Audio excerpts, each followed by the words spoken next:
Hello, welcome to Hope in the Light of Suicide. I'm Tammy White. I'm the founder of the Bobby White Foundation, here with my co-host. I'm Bonni Snyder. And we want to welcome you to this week's episode. First off, I really want to thank our producers. We want to thank WeBeam TV and Tampa Bay Multimedia for supporting us in this effort, in bringing this information to you. And also, we have a couple ways that you can help support our show. One is we're very fortunate that Greg Schindler's State Farm, they're running a fundraiser this month through their office, and all you have to do, if you need an insurance quote, you don't even have to purchase the insurance, just get a quote and mention the Bobby White Foundation, and they'll donate money back to the foundation and the show. That they really want to raise enough money to pay for 1 month's worth of filming, which would be just really totally awesome. Also, we have partnered with Kindest, and there's a website. You can actually click on that QR code, and it'll take you to the site and give you all sorts of levels of support that you can choose from to help support us. And we do have a special guest later today, and actually we met through Kindest through a Zoom call a week or two ago, and we're going to have him on. A really super guy with a lot of energy, and we really want you guys to meet him. But first, we've talked through all these episodes a lot of different experiences and things that we go through, and Bonni had something happen this week that is kind of tough. And this is why we're doing this. We want you guys to know that you're not alone in experiences that may be similar, and we want to share real things with you. And it might be kind of hard, but we do think it's important. It is. When we experience, the losses of loved ones, and whether it is, a death by suicide, or, an accidental overdose, or a suicide masked by an overdose, it's trying, and it is, very emotional. With Patrick's death, I, was always in communication with, our local sheriff's department, who, had an open investigation, regarding his death, to, determine, what had happened and, why he's not here. And I had contacted the detective that had worked on his case, who had said, right now we've gotten as far as we can go. We are closing the case administratively. And, I process, cases that are closed, or, how the whole process works. But I'm like, what does that mean? And, pretty much it was, it's a death investigation. So, it will, it's closed because there is no new information. But if new information, comes up, it'll reopen. It's like, okay, what does that do about, his property that you have in evidence? And one thing that they had in their possession was his phone. And I said, well, am I able to get the phone back? And sure you can have it back. I'll just release it. And it was roughly a 3-month ordeal to get his phone back. First it was, I have to do, I have to do a release, and then you have to make an appointment. But then the release was never sent, and evidence, we don't have the phone, we don't know where it's at. I'm like, please don't tell me that, this phone, his phone is lost. And, the evidence clerk who, worked with me to, retrieve it, she was amazing. I sing her praises. But, then it went from, it hasn't been released, we don't know who has it, to find, eventually she said, now I see what's going on. I don't have it here in the evidence room. It is with cybercrimes. And I'm like, would the detective have not known that it was with cybercrimes? You know, and then it's like, well, you know, we can't contact him. He's on vacation. He's the only one that can let the phone go. And, you know, mind you, I'm not bashing, you know, the detective or anything else like that, you know, by any stretch of the imagination, you know, so please, you know, take it like that. But finally, this past Friday, you know, I called and I said, you know, hey, you know, just checking to see where things are. And, you know, the evidence clerk, she says, it's in the detective's possession now. And of course, I'm like, are you kidding me?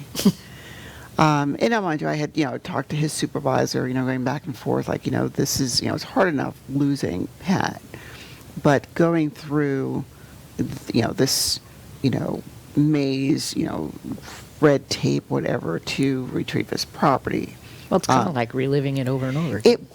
It was like, here's a wound, bandage just got ripped off. Okay, let's put the, you know, bandage back on, rip the Band-Aid off. So anyways, I'm talking to the evidence clerk. You know, she's like, hold on. And, you know, next thing I know, I realized that she had her and someone else were like ping-ponging off of each other to determine where it was. And, you know, she gets back on the phone with me and she says, do you want to come get it today? And, you know, she was like, normally, you know, because of COVID, you know, understandably, you know, it's appointments only to come. And she goes, normally we don't do appointments on Fridays, but I know that you've been, you know, you've been trying to get this back.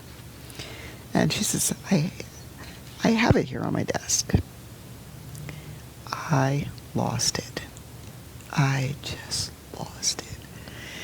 And, you know, she, you know, was like, you know, it's okay. And I was like, no, no, you have no idea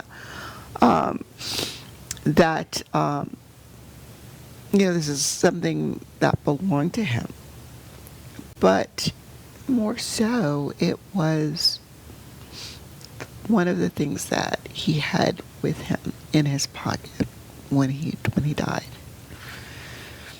And so needless to say, you know, I was like, you know, I'm not sure if I can't get it today. You know, she goes, if you can't get it today, come on Monday. And I contemplated, you know, I'll just get it Monday. But then I was like, no, I'm not going to wait till Monday. So I, you know, got in my car, you know, raced down to the sheriff's department, to the evidence, you know, property, you know, office.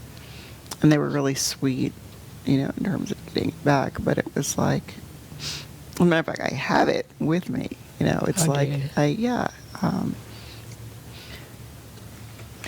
better have it with me. Not that one. That's mine. But it's right here. This is Patty's, you know, this is Pat's phone. And, you know, to have something tangible, you know, but not only that, you know, this was with him when he passed away. And it was weird this morning. You know, I'm sitting in my room. I'm an early riser. You know, I get up at the crack of dawn. And I have all right.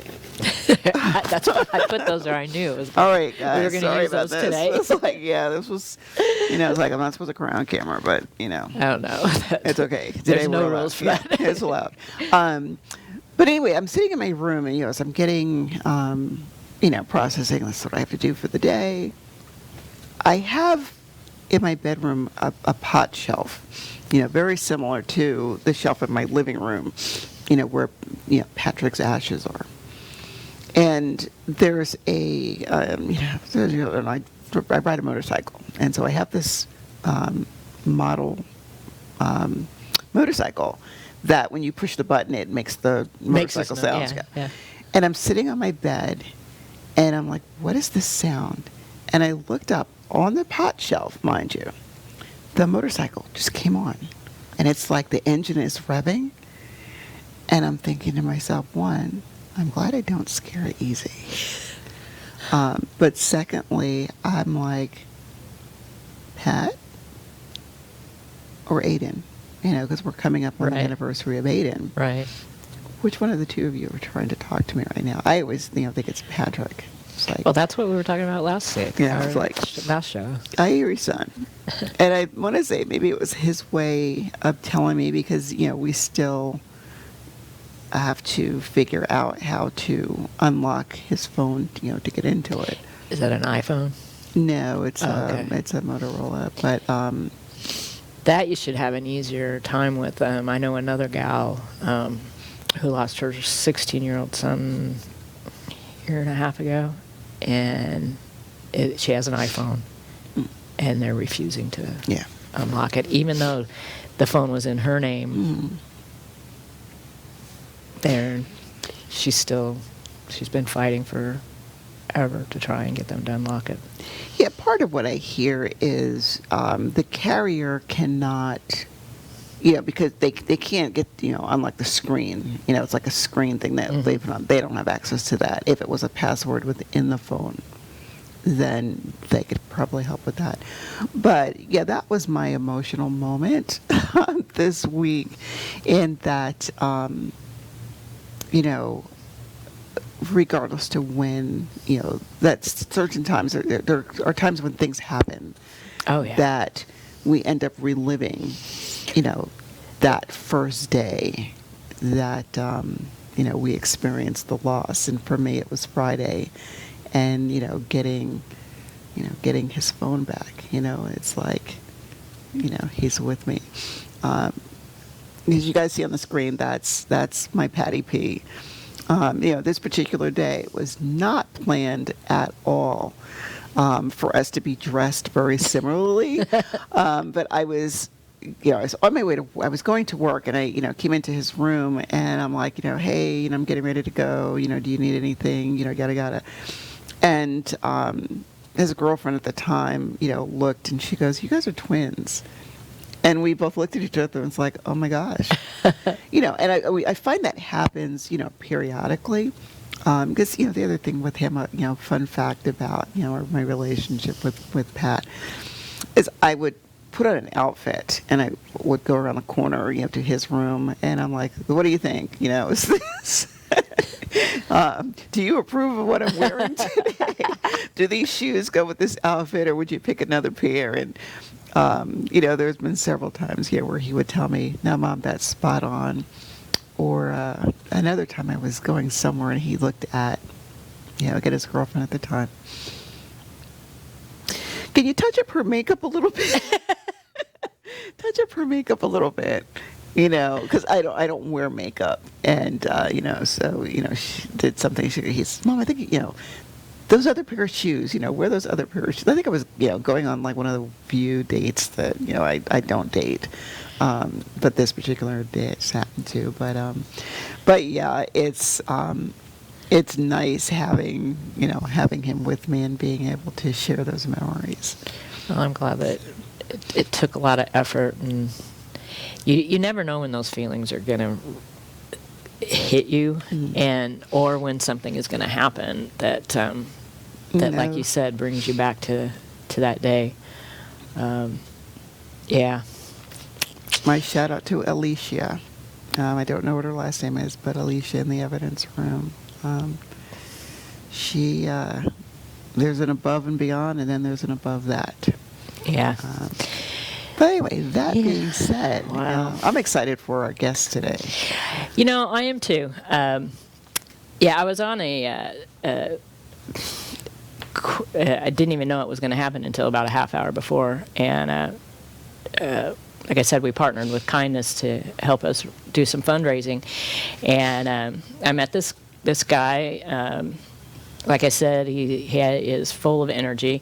And we've talked a lot, probably almost every episode, about the stigma around suicide. And Don West Jr. has started, and I think he even has his own hashtag for it, Knock Out the Stigma. And he's out in California. It's bright and early. Actually, it's earlier than it is in Florida. Anyways, and so our guest I think he's here. Don, you There. here? Hey, dude. Welcome. Hello, hello, hello. Welcome. It's good to see you. My again. pleasure. So tell us about Knockout the Stigma. Well, Knock Out the Stigma is a new organization. We started it in 2018, and it started in a little red brick building that's part of the LA County Department of Mental Health at a planning conversation for the Mayor's mental health activities for 2018 that were going to be planned by our clinics committee. And the reason that we chose that name is because there's a statistic that says that in the United States of America, there's about an 11-year period between the time that someone knows or suspects that they have a serious mental health issue or condition and the time that they actually do something about it.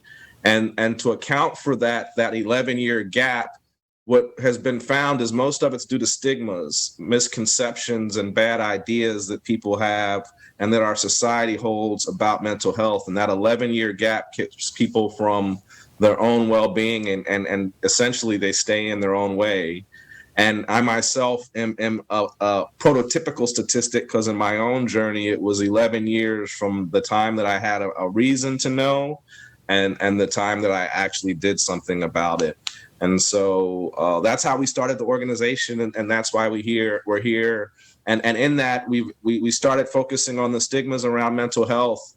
And so many people brought it to our attention that there's stigmas in our society that are deeply entrenched around so many different things, religion, gender, race, not just mental health. So we focus on mental health and mental health education, but we hope to continue to address and eradicate all the other stigmas and suicide. And when you get specific with stigmas, in society, and when you get specific with stigmas, the stigmas of suicide are very strong and very negative and very far-reaching, and not just American society, but in global society. So the work that you guys are doing is so wonderful, and I'm glad we were able to connect. Yeah, me too. We had some good conversations over this past week, and yeah, it is amazing. And even with the stigma of suicide, I mean, it reaches even past suicide itself, like you were saying, and even it goes into a lot of times religion, and it's not in just this country, and it's something that really, especially with mental health, really needs to be addressed. And talking about it more and getting out this information I think that's going to be the only way it's going to happen. It can't be kept in the dark. Nobody can be kept in the dark anymore. Absolutely. And I feel with stigma, and Don, the work that you're doing, which is amazing, in terms of addressing stigma, especially, if I focus for a moment on the mental health side of the house, that the stigma is different oftentimes within different socioeconomic classes, in different, racial dynamics. Mm-hmm. If you talk to, I can remember, growing up, for example, you did not see a therapist, that was kind of taboo. The stigma, and it was like stigmatizing to go to a therapist. Things were done with our faith leaders, go to church, pray. It's basically pray your way out of, right. These situations, versus, in the military, when I joined the military, we were, guided towards, mental health professionals, and that, and then, kind of fast forward to how people look at mental health, that in some cases, and Don, I don't know if this is your experience as well, if you could talk a little bit about this, in terms of either pray your way about it to other dynamics being one of, we wear therapy, or being in therapy like a badge of honor, and it becomes more of a, instead of I'm seeking professional help because I have an issue, you would think, hey, I just bought a new Gucci bag, look at this. And I've seen it on both sides. So I don't know, Don, what do you have experiences, or can you speak to that a little bit? Well, I can absolutely speak from my own personal lived experience, right? Because that's what I know the best. And so when you talk about that badge of honor, I've actually referred to it as the scarlet letter, right? When so to share a little bit about my background, I have a undergraduate degree, a bachelor's of science degree in psychology from Florida State, and while I was getting that degree, in my mind, I was generating stigmas about the people that were being described in the books that I was studying. And it was like them and these people that are in the books. And so later in my journey after law school, where it became kind of acutely aware that there might be an issue within myself, I continued to hold that stigmatized position of them. And I didn't want to put on the scarlet letter. I didn't want to have to take on that diagnosis and become the them.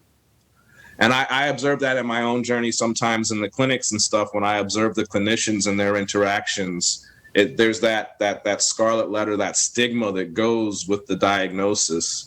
And I love this part about it. This is one of my favorite things about it. Everybody pretty much aware that we have teeth, and they're really aware of the dentist and the correlation of what teeth and having teeth and a dentist are all about. And this is the part I love. We all have a brain. We all have a brain.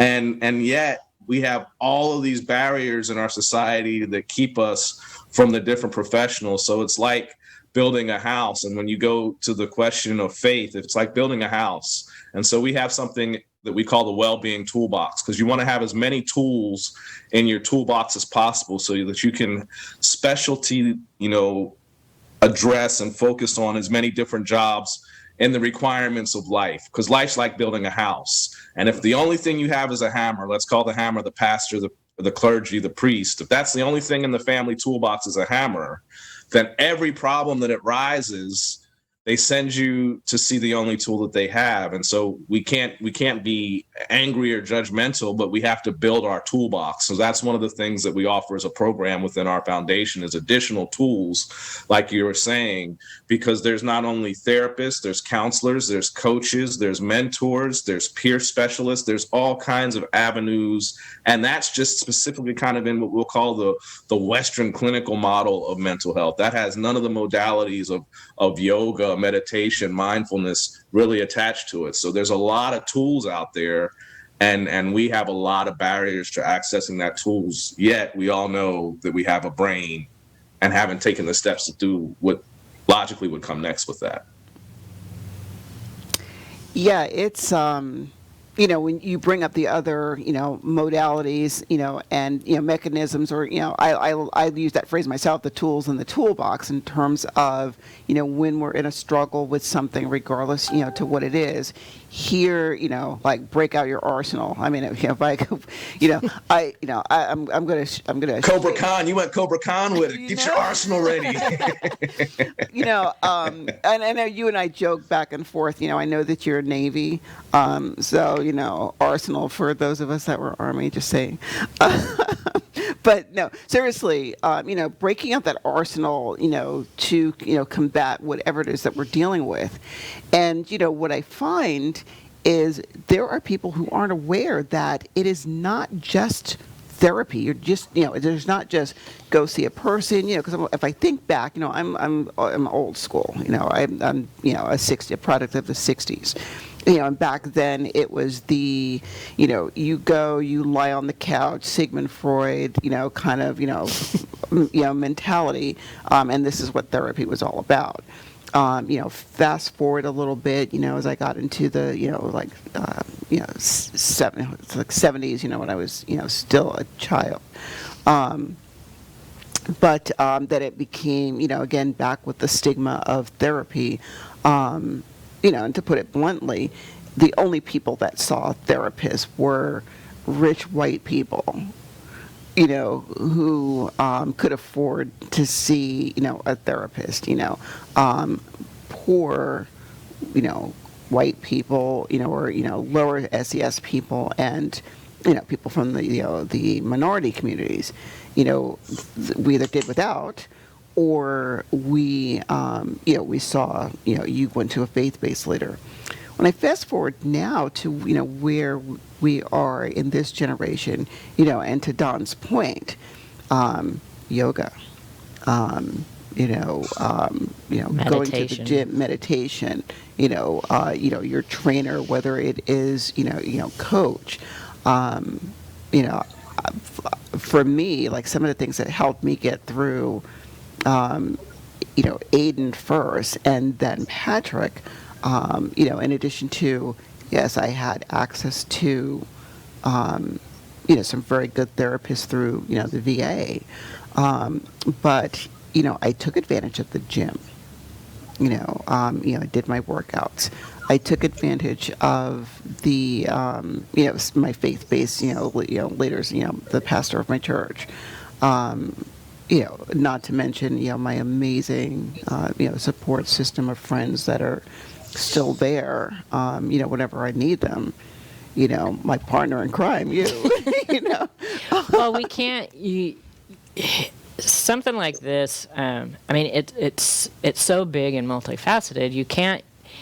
You need all of it. You can't just rely on one thing. Like, you can't just rely on your minister, or just rely on a therapist, or just go and punch some bags at the gym, which does feel good, but we need it all. It kind of surrounds you and evens things out a little bit. I know. I use a multitude of things to get through tough days. A lot of meditation and being out in nature for me.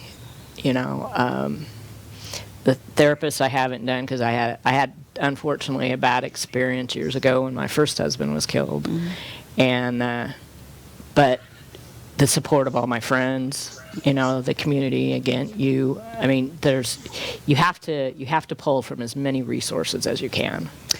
Hey, Don, here's another quick question for you. Like, in your experience, when we talk about stigma, we also, use that word barriers, and, whether it is access to care or, whatnot. What do you see as, some of the, for lack of a better way to put it, more prominent barriers, and how, in, your initiative of knocking out the stigma, what do you see as potential, what's the word I want? Ways, mechanisms to overcome those barriers? Well, it goes back to, I'm gonna take a couple steps back to where you were talking about how in the 60s and 70s, it was highly likely that the people that were accessing mental health services, counseling, therapy were affluent, upper class, wealthy people, mostly of the white persuasion. And so stigmas evolve in a lot of different ways. And one of the ways that stigmas evolve is as a self-defense mechanism, right? Because people can't afford or access or don't know what that is. They lash out against it. And so how it is on the corner. You don't say, oh, John went to get some therapy today, and I don't understand what that is, and I can't even afford it because the building isn't a part of town that I know that I can't go to. That's not what they say. They say, oh, stigma, and shrinks and are dumb and bad, and that's what happens. And so there's a defense mechanism to it. So a big thing is access to services, and access to services breaks down, to one of the fundamental questions that are being explored in this country today is healthcare a fundamental need and right to individual. And it seems in my own journey that, the manifestation of the pandemic and COVID and my deep experience in the mental health world over the past 6 years yes, it's a critical element of everything. You can't become wealthy and prosperous if you're not solid in your mental health and balanced in your journey. And so you can't become a contributing citizen in the original incarnation of the United States, a white male property owner, and what that represents in 2021 as a functioning, healthy, self-sustaining, independent, friendly member of society that doesn't have to be over policed or over monitored if you don't have your mental health intact. And access to services is the issue. And that's an economic thing, that's a healthcare thing, that's an insurance thing, and it's a model thing, because we have a Western clinical model that says you go to see a Sigmund Freud type shrink. And if you go back to the website, when you showed my website, there was a picture of a group of us. And everyone in that picture are what I call peer support superheroes. And the peer support superhero is a certified peer specialist. And I call them peer superheroes because they take their lived experience and they've gone through specialized training to take that lived experience and deliver that lived experience in a coaching and mentoring methodology that's very much like what happens in the 12 steps. You know, they say in the 12-step programs, I'll use AA as an example, it's highly unlikely that an alcoholic is going to listen to anyone else except for another alcoholic. And so that's why the statistics show the success rate that they have with AA. And there's evidence, lots of clinical and research evidence. So it's an evidence-based methodology that the peer support mechanism of, I have this diagnosis that you have. This is what I did. These are the tools that I use. That methodology has been very successful and is far more successful than somebody says, I read a book, come lay on this couch, tell me about what you think, and I'm going to go read the book again, and I'm going to tell you what I think. And I don't want to talk to the person that read a book. I don't even, they're anyway. So the peer support superhero, the peer mentor, the peer champion, the people who have lived that experience, like yourselves, you guys are peer support superheroes, right? And the conversation and the access to know, we say 4 things. And we say them all the time, and I can only ever remember 3 of them. So I'm going to get you 3 of the 4, but it's, we are not alone. We are in this together, and we are each other's harvest.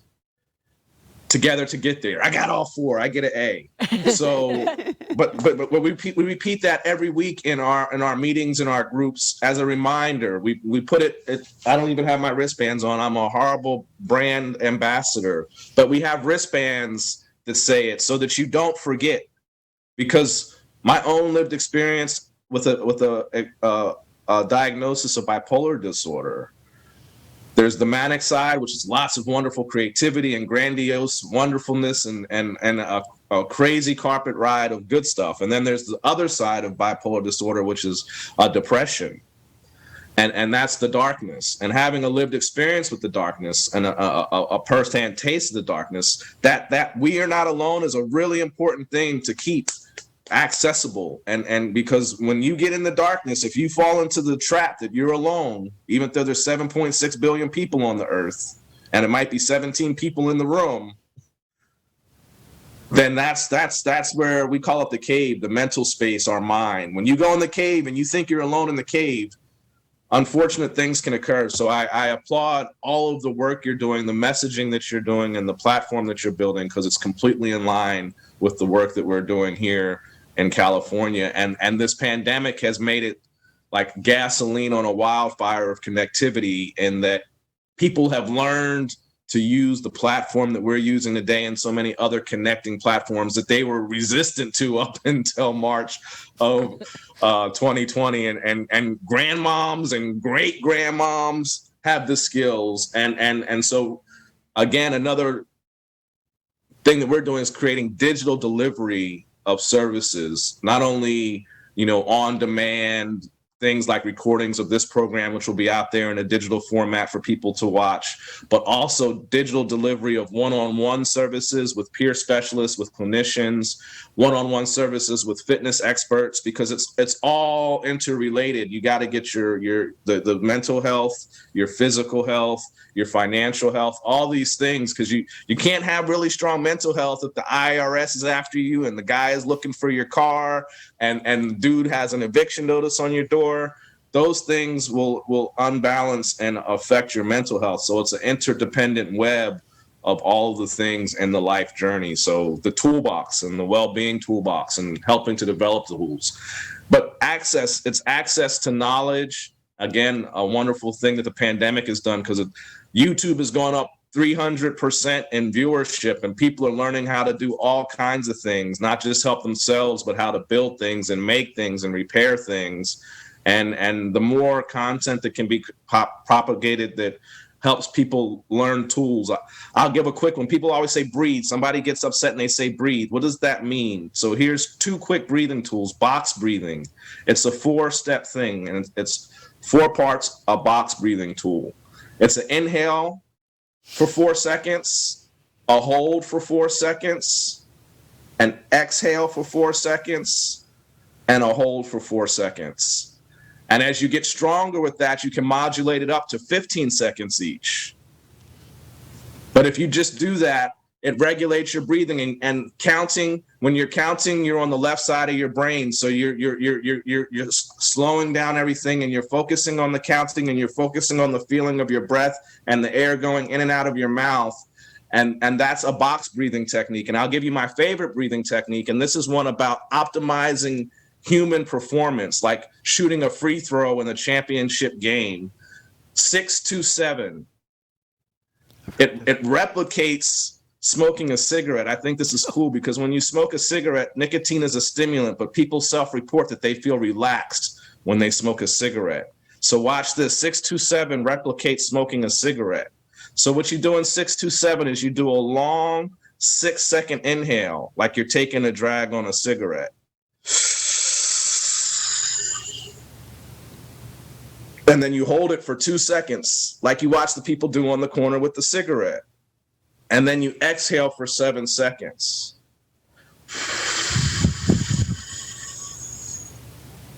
And you repeat that. So if you repeat it, you'll repeat it 4 times for a cycle of 1 minute. 6 in, 2, 7 out. And this was done by a psychotherapist who works with professional basketball players. And again, he was specifically trying to optimize their performance at the free-throw line. And through observation and research, they determined that was the optimum breathing pattern for the body to become fully balanced and aligned. 6-2-7. So next time somebody tells you to breathe, you'll have 2 new tools in your toolbox of what does that mean. You can use a box breathing or a 6-2-7. So it's not just a lot of words, it's actual applicable takeaways and access to information and knowledge. That's what helps us get over those barriers and overcome the stigmas, Bonnie. Did I answer your question? You, boy, did you.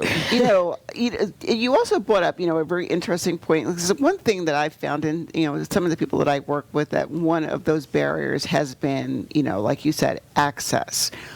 And when I think of access, it is, beyond whether or not I can afford it. It's not covered by my insurance. I don't have the resources to pay. I'm not, an affluent, upper middle class individual, regardless of skin color, mind you, that, I can pop, whatever the going rate an hour is for a therapist, or some a mental health professional.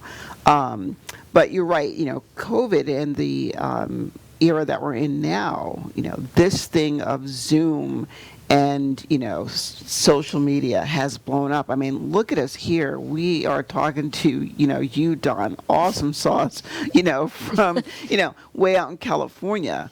We wouldn't be doing this a year ago. Exactly. We would not be doing this a year ago. I think back to one of our earlier shows, this December, we had to feed me in because I was out in Texas. So having, platforms like this has done so much to reduce that barrier of access. And in some cases, it reduces that barrier of cost as well. The other thing, what you talked about in terms of the peer specialists, again, I'm retired military, and we use the peer specialists are used a lot in the VA system. To your point, Don, I hear that from people that, again, not only that I've worked with, but in my own experiences, I'd rather talk to somebody who has had experience in it, and it's weird, somebody, like I'm in that field, and, it's like I'm looking at it from, both sides. There's that part of me that says, yes, I went to school and I have this pile of books that, says I know, or I'm supposed to know how to address, your issue. But at the same time, I like also being able to interject my own life experience because it puts, a face on it. When I'm, speaking to students, for example, or youth about substance use disorders, and death by suicide, I play for them an interview that I did after Patrick's death, and I don't tell them in the beginning this is interviews with me. I'm just like, we're going to shoot this. You guys are going to see a short 3-minute video, and I watch the expressions of people afterwards when they see that. And I'm like, it's real. These subjects, these experiences touch real people. We were talking about, I think of alcoholism. I use that as an example. And I was like, sometimes, guys, the alcoholic looks like me. Sometimes the person who's suffering from a mental illness looks like you. The other thing, in Don, I know that in one of the discussions, I've been in two of your groups, we also talked about changing the language and how sometimes stigma is attached to language. Like, before, when we talked about suicide, it used to be that person committed suicide. And, we're like, let's change that language a little bit. It's not a little bit. Let's change that language, period. Because when you hear the word committed something, the connotation that usually goes along with that is they did something wrong. We commit crimes. So if you committed suicide, was that also criminal? So the language, is being changed to died by suicide, or a suicide death rather than he committed suicide. Or sometimes we joke about, you're so bipolar, or you're so, whatever. And it's like, sometimes I don't think we realize, again, how we are perpetuating stigma, with that language. And I know sometimes, between us as professionals, and like I say, I'm, speaking of myself, I know I find myself being guilty of that sometimes. That I will, amongst, friends, or, cohorts, will joke about, you're so crazy. But then I'm like, wait a minute, but then I'm like, wait a minute, how do, we can't, and Don, give me your opinion on this. It's almost a thought process of how do we totally knock out the stigma if we as the people in the field are joking with each other about, you're so crazy, you're so bipolar, I'm so OCD, but yet, like, wait a minute, it almost seems I don't know what to say, hypocritical or counterproductive to, the whole knockouts, the stigma campaign. What are your thoughts on that? Well, first I have to be transparent and say that I use a methodology called postmodern coaching. And in that, it's all about language. And even with that, there was an opportunity for me to learn about what you just said, committed suicide versus died by suicide. That's a big difference. And so I had to make that transition. Thank you for that educational piece when we first started talking. But in postmodern coaching, Dr. Michael Walker, he recognizes, and I'm going to show you guys how kind of corny and nerdy I am, but Dr. Walker, he recognizes that language, constructs, paradigms, those things are really important to how we think, how we move, how we operate inside our cave, inside our minds, and inside the world. And that's where our stigmas come from. That's where our beliefs come from. They're all about words. So check this out. Harry Potter, Hogwarts, Hermione Granger. You have to become Hermione Granger. You have to become an expert at spells. And the crazy thing is everybody knows that they did this when they were in grade school. They took a class called spelling. Because words are really powerful. If you go into this place that has these golden arches and you walk up to the counter and say, I'd like a number one with a Coke, at the end of the counter, magically, a Big Mac with fries and a Coke appears. So you cast a spell. You said, I want a number one, and you knew the spell that was required to get the magic Coke, Big Mac, and fries. So everything in the world works like that. And there's improper spells and proper spells, and there's spells that lock us into constructs and belief systems that we want to buy into consciously and thoughtfully, and there's spells and words and sentences that lock us into constructs that we never want to buy into consciously and purposefully. Here's an example of a sentence we never want to buy into and a spell we never want to state if we have ever stated it in the past. I am bipolar. That's a strong connection between I and this diagnosis that exists in a book somewhere. I am Don West Jr. I carry or have been given a bipolar diagnosis, but in no way at all am I bipolar. But if I unconsciously or unknowingly, constantly for 35 years, say that sentence twice a week, 20 times a week, I am bipolar. Think about what that spell does and how that locks you into a construct. And what freedom do you have to be something other than bipolar, just being Don West, as opposed to being bipolar, if you've said it 20 times a week for 30 years.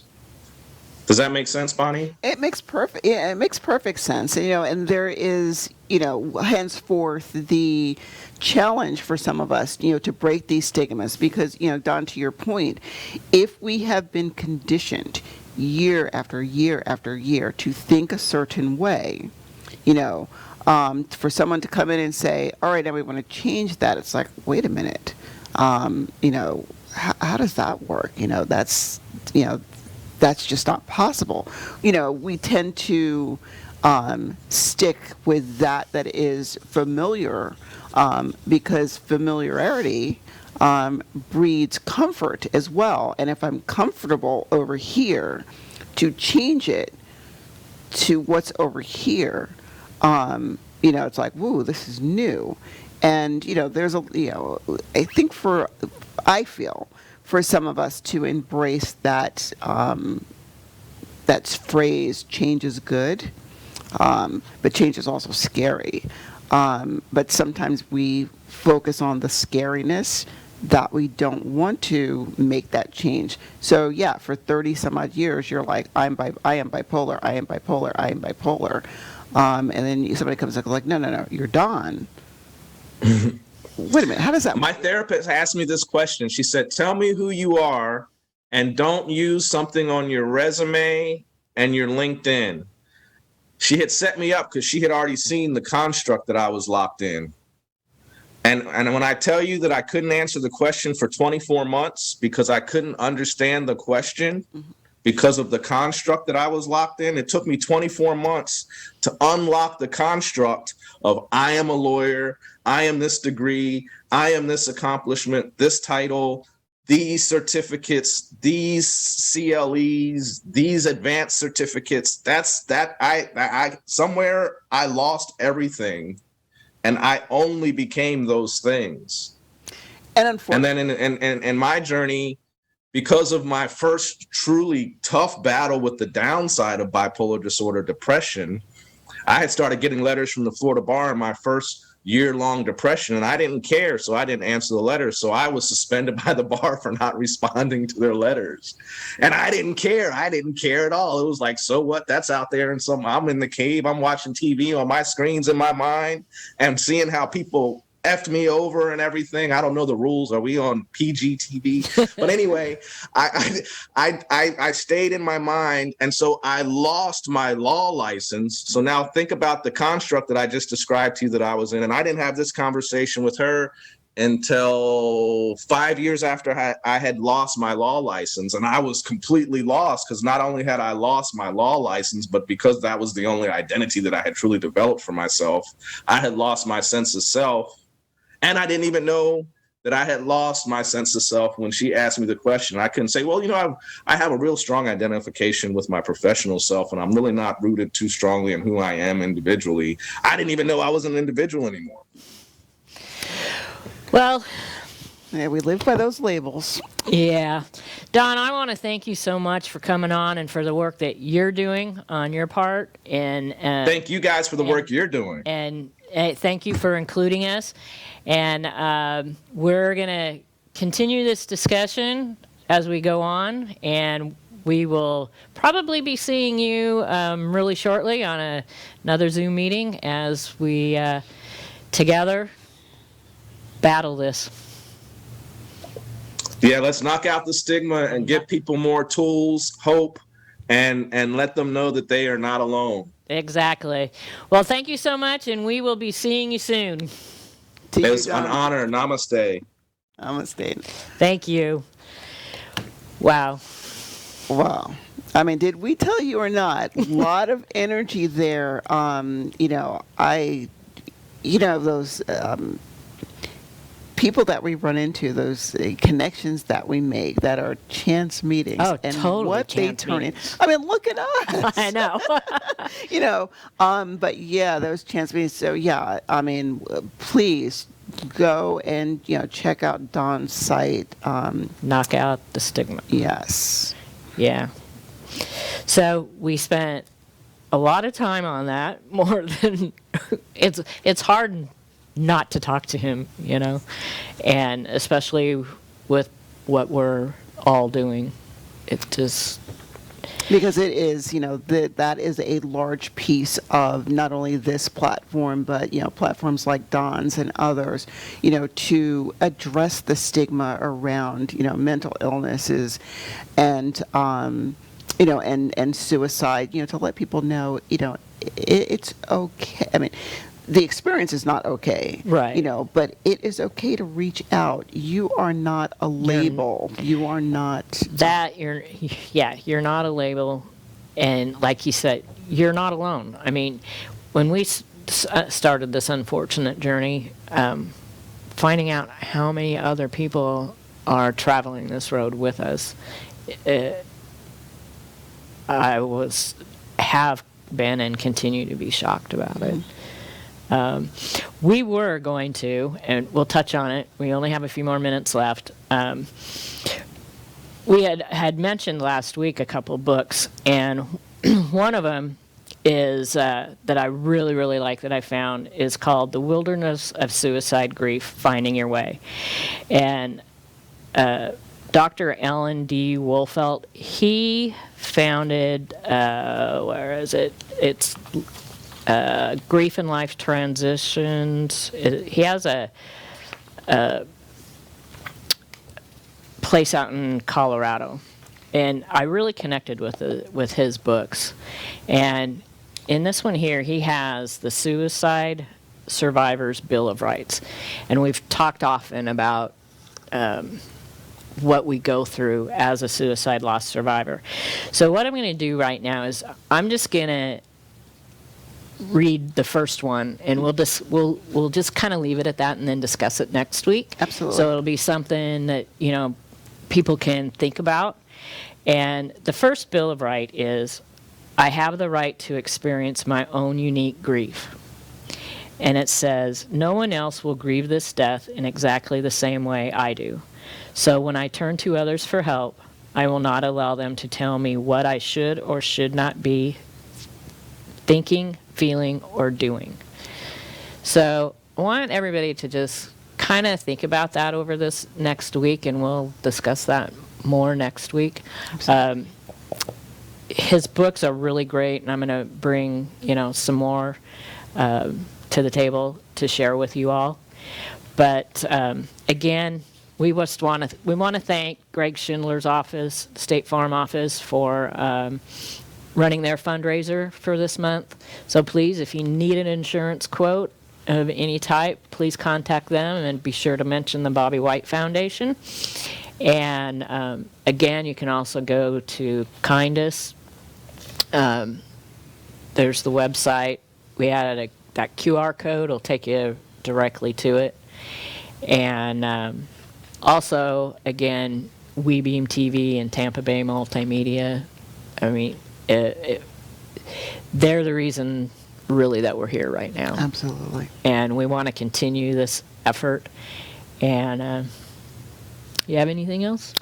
Again, we thank Don for his energy and for agreeing to be our getting up early. And California is really early, so we thank Don, and to stay connected to, if not his initiative, our initiative, but those like ours. Right. Yeah, and like I said, it was a chance meeting. Things are, the universe works in mysterious ways and brings people into your life, and that's what we want you all to remember, that you're not alone. Take care of yourself, reach out, and just remember that there is always hope. Thanks.